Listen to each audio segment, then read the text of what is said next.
میرا نام امتیاز ہے اور میں 18 سال کا ہوں۔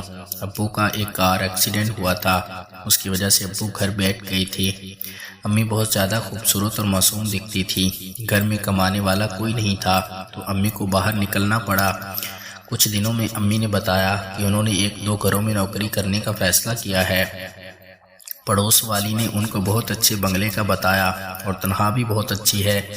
امی جب بھی گھر سے نکلتی تو اچھا خاصا تیار ہوتی، کیونکہ اس خالہ نے امی سے کہا تھا کہ تمہیں اپنا رنگ روپ مزید نکھارنا ہوگا، تم ویسے بھی دکھنے میں بہت زیادہ خوبصورت ہو، تمہیں آسانی سے کہیں بھی نوکری مل جائے گی۔ ابو کو یہ بات بالکل بھی پسند نہیں تھی کہ امی نوکری کرے۔ وہ ہر وقت مجھ پر غصہ کرتی رہتے تھے کہ تم جاؤ کہیں کسی دکان پر کمانے اور اپنی ماں کو گھر میں بٹھا کر رکھو، کیونکہ امی بہت زیادہ خوبصورت تھی اور ابو کو یہ خوف تھا کہ کوئی بھی امی پر اپنا دل ہار بیٹھے گا اگر وہ باہر جائیں گی۔ اور امی کی یہ ضد تھی کہ امتیاز اپنی پڑھائی پوری کرے اور اپنی پڑھائی پر توجہ دے۔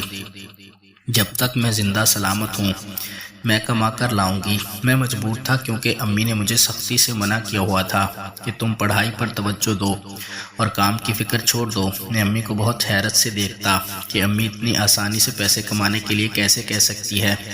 نہ جانے پڑوس والی خالہ نے امی کو کیا کیا خواب دکھائے تھے، جس وجہ سے امی کو پورا یقین تھا کہ وہ اچھے سے اپنا گھر چلا سکتی ہیں۔ وہ خالہ مجھے کچھ مشکوک سی لگتی تھی کیونکہ وہ ہمیشہ لپسٹک لگائے ہوئے اپنے دروازے پر کھڑی ہوتی تھی، مگر اب بہت دنوں سے انہیں بھی کہیں نوکری مل گئی تھی اور وہ بھی کمانے لگی تھی، کیونکہ ان کا شوہر بیمار تھا اور گھر پر پڑا رہتا تھا۔ اس لیے امی کو بھی اس نے یہی صلاح دی تھی کہ تم بھی باہر نکلو اور کماؤ۔ ہم عورتیں ہیں، اس کا مطلب یہ تو نہیں کہ ہم کما نہیں سکتی، ہم بالکل مردوں کی برابری کر سکتی ہیں۔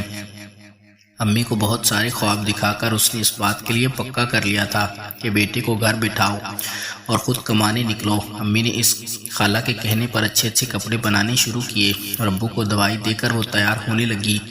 امی کے چال چلن مجھ کچھ اچھے نہیں لگ رہے تھے۔ وہ اتنا زیادہ تیار ہو رہی تھی اور بہت خوش نظر آ رہی تھی، جیسے ابو سے اب ان کی جان چھوٹنے والی ہے، ورنہ تو وہ سارا دن گھر پر بیٹھ کر ابو کے آگے پیچھے پھرا کرتی تھی۔ ابو کا کبھی کوئی کام ہوتا تو کبھی کوئی کام ہوتا۔ امی ان سب چیزوں سے بہت بیزار ہو چکی تھی اور وہ چاہتی تھی کہ ہمارے گھر کے حالات بھی بدل جائیں اور ابو کا علاج بھی کروا سکے تاکہ وہ اپنے پیروں پر کھڑے ہو سکیں۔ امی اب تیار ہو کر چادر سر پر ڈال کر خالہ کی طرف چلی گئی اور خالہ انہیں ایک گھر میں لے گئی جہاں انہوں نے ان کو نوکری پر لگوایا تھا۔ رات کے 9 بجے امی گھر واپس آئی تو ان کے ہاتھ میں شاپر بہت اچھا کھانا تھا جو شاید کسی باہر کے ہوٹل کا تھا۔ امی نے ابو کو اور مجھے کھانا دیا۔ کھانا بہت مزیدار تھا اور امی نے اپنے بیگ سے 10,000 روپے نکال کر ابو کو دکھائے تاکہ ابو کو اطمینان ہو جائے کہ امی بھی کما سکتی ہیں۔ مجھے بہت زیادہ حیرت ہوئی کہ ایک ہی دن میں اتنا اچھا کھانا اور 10,000 روپے کون دے سکتا ہے۔ امی بہت زیادہ خوش ہونے لگی اور میرا بھی بہت خیال کرنے لگی تھی۔ امی دکھنے میں بہت زیادہ معصوم سی تھی، مجھے امی کو دیکھنا بہت اچھا لگتا تھا۔ امی ہر وقت مجھے کہتی کہ میرے چہرے کو اتنی غور سے کیوں دیکھتی رہتی ہوں، مگر امی نادان سمجھتی نہیں تھی کہ میں ان کے بارے میں کیا کچھ سوچ رہا ہوں، کیونکہ ابو تو بستر سے لگ چکے تھے اور امی ابھی تک بہت زیادہ جوان تھی۔ میں بس یہی سوچتا رہتا تھا کہ امی کو بھی کسی چیز کی ضرورت ہوگی، مگر وہ اپنی یہ خواہش کسی پر بھی ظاہر نہیں کرتی کیونکہ ابو بہت سخت مزاج تھے۔ امی صبح صبح ہی اپنے گھر کا کام ختم کر کے اپنی نوکری کے لیے نکل جاتی اور میں اور ابو سارا دن گھر پر بیٹھے رہتے۔ گرمیوں کی چھٹیاں چل رہی تھیں جس وجہ سے میرے اسکول بھی بند تھے اور میں گھر پر ہی تھا اور اپنی پڑھائی پر توجہ دیتا تھا، مگر میں اب جوان ہونے لگا تھا اور مجھے بھی بہت سی چیزوں کی ضرورت پڑتی تھی اور میں بھی یہی چاہتا تھا کہ میری بھی کوئی حسین لڑکی دوست ہو جس سے میں اپنی ضرورت پوری کیا کروں، مگر میری قسمت میں یہ سب کہاں تھا۔ یہ سب تو امیروں کے چوچلے ہوتے ہیں۔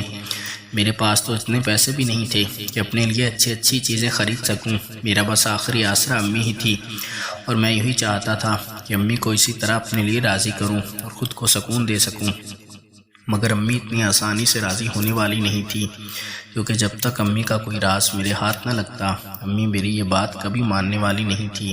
اب امی کے طور طریقے بدلنے لگے تھے۔ امی اچھے کپڑے خرید کر لانے لگی تھی۔ نہ جانے ایسا کون سا خزانہ امی کے ہاتھ لگا تھا جو امی سے کچھ دنوں میں اتنے پیسے والی ہونے لگی تھی۔ امی نے اپنے لیے اچھا خاصا میک اپ لے لیا تھا اور اچھے جوتے لے لیے تھے۔ کپڑوں کی تو بات ہی الگ تھی۔ میں بہت حیران تھا کہ امی اتنے مہنگے کپڑے اور چیزیں خریدنے لگی ہے، اتنے پیسے انہیں کون دے رہا ہے؟ آخر ہمارے گھر کے حالات بھی بدلنے لگے تھے، ابو بھی اس بات سے راضی تھے۔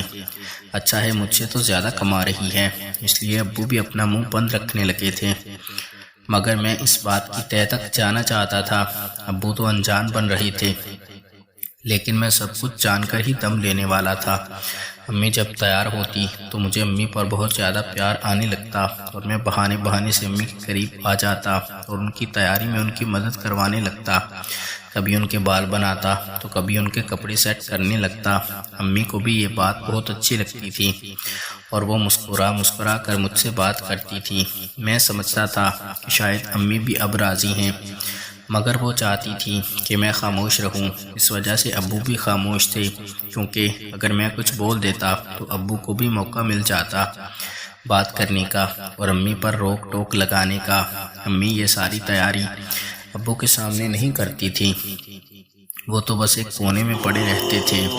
امی چھپ کر اتنا تیار ہو کر اپنی ڈیوٹی پر جاتی تھی، مگر میں اب بڑا ہو چکا تھا اور میں اب وہ نادان بچہ نہیں رہا تھا جس کو کسی بھی بات میں بہلا لیا جائے اور وہ بہل جائے اور کسی بات کا اندازہ نہ لگا سکے۔ امی دن بدن نکھرتی جا رہی تھی، اس بات کا مجھے شک ہونے لگا تھا، کیونکہ پڑوس والی جو خالہ تھی وہ خود بھی کردار کی کچی تھی، تو وہ امی کو کس طرح سے کوئی اچھا کام دلوا سکتی تھی۔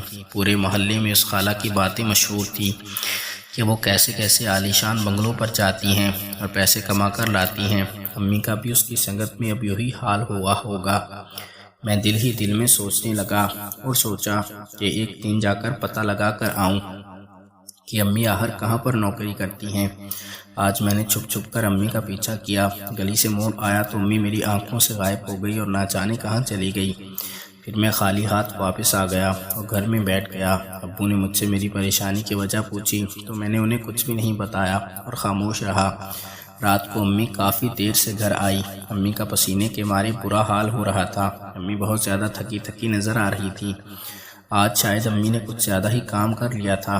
میں امی کے قریب گیا اور بہانے سے ان کے پیر دبانے لگا۔ امی بہت خوش ہو گئی۔ میں نے کہا امی آج زیادہ کام کیا تھا؟ امی بولنے لگی آج تو ساری کسر نکال لی ہے انہوں نے۔ یہ کہہ کر امی خاموش ہو گئی اور میں امی کو دیکھتا ہی رہ گیا۔ کچھ ہی لمحوں میں امی کو نیند آ گئی اور امی سو گئی۔ جب میں نے امی کا پرس کھولا تو آج امی کے پرس میں پہلے سے زیادہ رقم تھی، یعنی امی کو آج زیادہ کام ملا تھا، مگر آج امی نے ابو سے وہ پیسے چھپا کر رکھے تھے اور ابو کو نہیں دکھائے تھے۔ اگلے دن پھر امی تیار ہونے لگی اور مجھے کہا کہ گھر کا اور ابو کا خیال رکھنا۔ میں شاید آج دیر سے گھر واپس آؤں۔ میں آج پورے جوش میں تھا اور پتہ لگانا چاہتا تھا کہ امی آخر ایسا کون سا کام کرتی ہے۔ میں نے امی سے کچھ پیسے مانگے، امی نے فوراً ہی مجھے پیسے دے دیے۔ جب امی تیار ہو کر گھر سے روانہ ہوئی تو میں نے بھی رشتے میں بیٹھ کر امی کا پیچھا کیا۔ امی ایک بنگلے میں چلی گئی اور میں بھی چپکے سے امی کے پیچھے چلا گیا۔ بنگلہ کافی بڑا اور عالیشان تھا۔ گھر میں کوئی بھی موجود نہیں تھا۔ ایک کمرے میں ایک آدمی بیٹھا ہوا تھا جو بڑی عمر کا ظاہر ہو رہا تھا۔ امی سیدھا اس کے کمرے میں چلی گئی۔ میں چپکے سے کھڑکی سے جھانکتا رہا اور جس بات کا مجھے شک تھا وہی ہوا۔ امی اس کے ساتھ لیٹ گئی اور پھر میں نے وہ سارا منظر دیکھا جو مجھے نہیں دیکھنا چاہیے تھا۔ اپنی ماں کو اس حالت میں امی بہت زیادہ تھک گئی تھی، مگر اس آدمی کا بھی جی نہیں بھرا تھا اور یہ سب دیکھ کر میرے دل میں بھی ہلچل ہونے لگی۔ میں جلدی سے گھر واپس آ گیا۔ امی آج پھر دیر سے گھر آئی تو بہت زیادہ تھکی ہوئی تھی۔ میں نے آہستہ سے امی کو کہا کہ امی آپ جو کام کرتی ہیں وہ ٹھیک نہیں اور میں سب کچھ جان چکا ہوں۔ امی نے حیرت کے مارے مجھے دیکھا اور خاموش رہنے کا بولا۔ میں نے کہا امی اب ایک ہی شرط پر میں خاموش رہوں گا، اگر آپ وہ سب میرے ساتھ بھی کریں۔ امی نے کہا آہستہ بولو نہیں تو تمہارا ابو نہ سن لے۔ میں نے کہا اگر ابو کا اتنا ہی ڈر ہے تو مجھے بھی یہ سب کرنے دو، اور خوف کے مارے امی راضی ہو گئی۔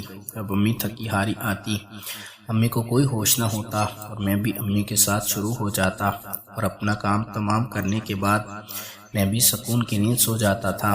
ناظرین اگر آپ کو ہماری کہانی پسند آئی ہو تو ویڈیو کو لائک کر دیں۔ شکریہ۔